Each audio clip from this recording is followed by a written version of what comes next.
Hi there, everybody. It's Candice Rasa, and I'm just hanging out here in my Palm City office with my salt lamp and experiencing some positive relaxation vibes. And I want to talk to you today about fear and how fear impacts our spiritual connection, our God relationships, and our ability to ascend on this planet.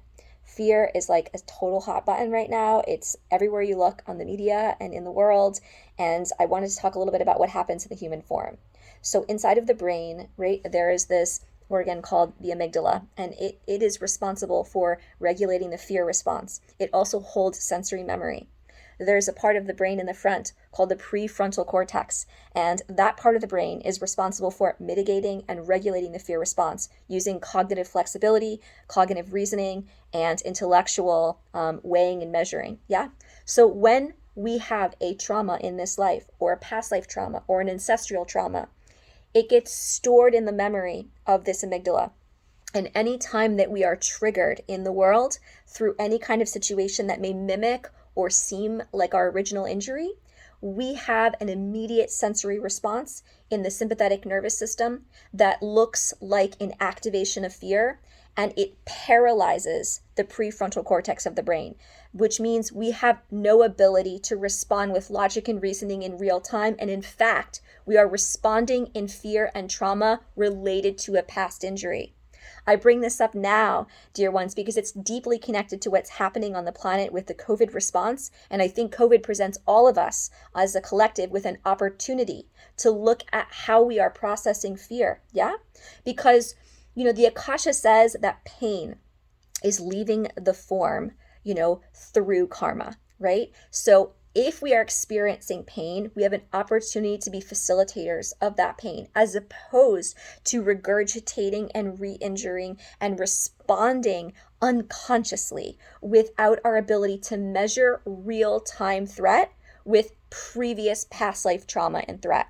We can see how this is a problem because we don't connect with what's true, and we don't actually clear the trauma of the past when we are responding specifically from that reptilian part of our brain. Yeah? I'd like to ask a juicy question also. Who would have something to gain, or who would stand to earn money from me being afraid? What would I have to lose when I'm afraid? I think there's value in the collective for us responding in an obedient way, especially as we hallmark our initiation into the Aquarian era, just sort of spirited by this energy of innovative, disruptive, out of the box, critical thinking, diversity loving, energetic. Why now? There's this amazing initiative in a media response and in a governmental response to challenge people to show up with their fear. I want to say strongly and with this tremendous amounts of love that nobody on this planet with the intention of inviting fear forward or calling fear forward in you has your highest and best intentions in mind. Yeah? I want to say that again. Nobody on this planet who is intending to pull fear or activate fear in you has your highest and best intentions in mind. What would they have to gain? What money would have to be gained? And what would you lose when you're afraid? What I want to say here is that if you are struggling with fear, if you're struggling with an ability to mitigate and work with that karma in your form, there's an opportunity on this planet to do that here and now. And here are some tips for that, right? You would know you're in the fear response because there's an automatic response system, maybe through sweating or increased heart rate, or this like automatic, almost emotional response. Some people get flushed cheeks and sweaty palms, and there's this like terror response, right? That would be a great example of how your previous trauma is being activated through this situation.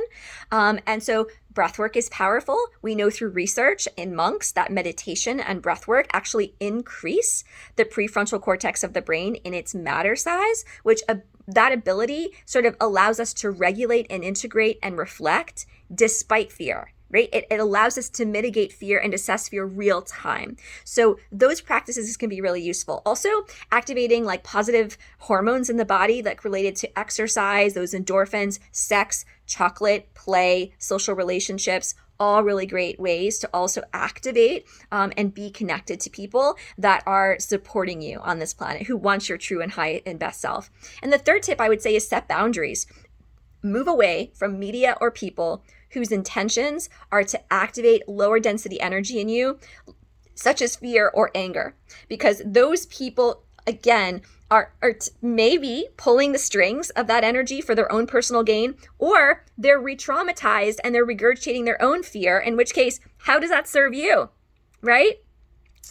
We are here on this planet to be free people. We are here to embrace and celebrate the transition into the Aquarian era as disruptors and lovers of diversity, and we can all stand freely in that space and be different. We do not all have to run together into the cave and be afraid. So I am here today to kind of inspire that within you and challenge you to really look at decisions that you're making. No decisions that you make from a place of fear are in alignment with your highest and best good, right? When we operate from fear, we cut off our relationship with our higher selves and with the divine. So let us step forward and embrace our highest and best love in this life by activating really powerful intentional thinking in the prefrontal cortex.